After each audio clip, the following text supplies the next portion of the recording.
There are some critical differences between imagination, creativity, and innovation.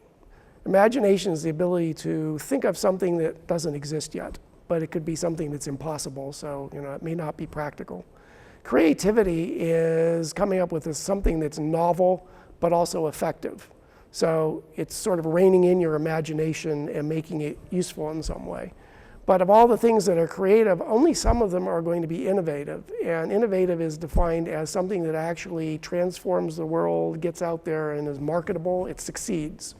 So not everything that's creative ends up being innovative. So there's this nice progression from imagination to creativity to innovation. And economically, of course, what we're interested in is innovation.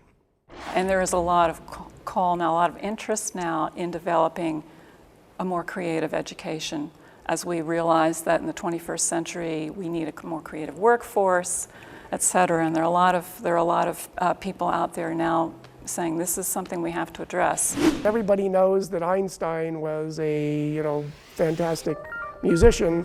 What they probably don't know is that he said many, many times in interviews that his theory of relativity actually came from musical thinking. So it's the way that music is organized that he actually adapted to understanding how the physical universe works.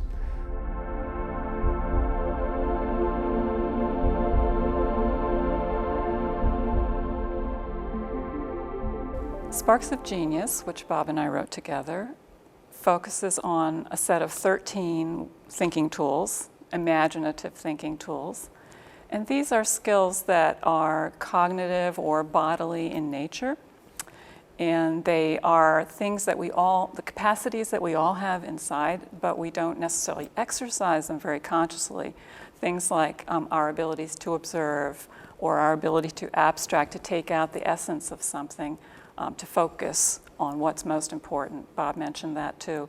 Also some things like pattern recognizing. We all recognize different patterns in nature or in our environment, and we're kind of geared to think that way.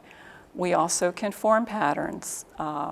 We can think with our body. We can know how to climb a tree without reading a set of verbal instructions to how to do that. We use our body to figure out how to climb that tree. So there are 13 of them, which is a sort of a long list to go through, but there are some that we recognize right away as being very important in everyone's lives. And the idea is if you exercise these in a conscious way, you can dig more deeply into understanding your experience or a set of knowledge that you want to learn in the classroom, or something that you're trying to understand and discover on your own. A critical aspect of our tools for thinking approach to education is that it's very arts-centered. We want to put arts and crafts back at the center of education because arts and crafts are the places where you actually develop and hone the critical thinking skills that we think you need. When we first put this message out to the public, when we first published Sparks of Genius, started lecturing about this, this was a very hard message to get across. Arts are being cut across the country. Crafts have essentially been eliminated from our school systems. What we found was very interesting because we know that scientists, the best scientists, the creative scientists, are using all the thinking tools that we talk about in Sparks of Genius, and the textbooks have none of them. When you find a few of the tools, it's in the very early grades because we think, oh yes, children need to learn by hands-on, or they need to learn by enacting, when they're in second grade or third grade. But as soon as they sort of move into fifth grade and beyond, it's like, oh, take everything imaginative out, take everything creative out. All you need to know is the reason, the rationality, and the logic. And I think that speaks to why we're losing a lot of people in STEM subjects. Sometimes artists and musicians can actually do science simply because of the skills that they've learned. So there's some really wonderful examples. One is Hedy Lamarr, who is the great actress, and George Antheil, who was a very famous composer. And they actually invented, based on musical techniques and concepts, something called frequency hopping, which is the way in which we protect all of your communications on your cell phone.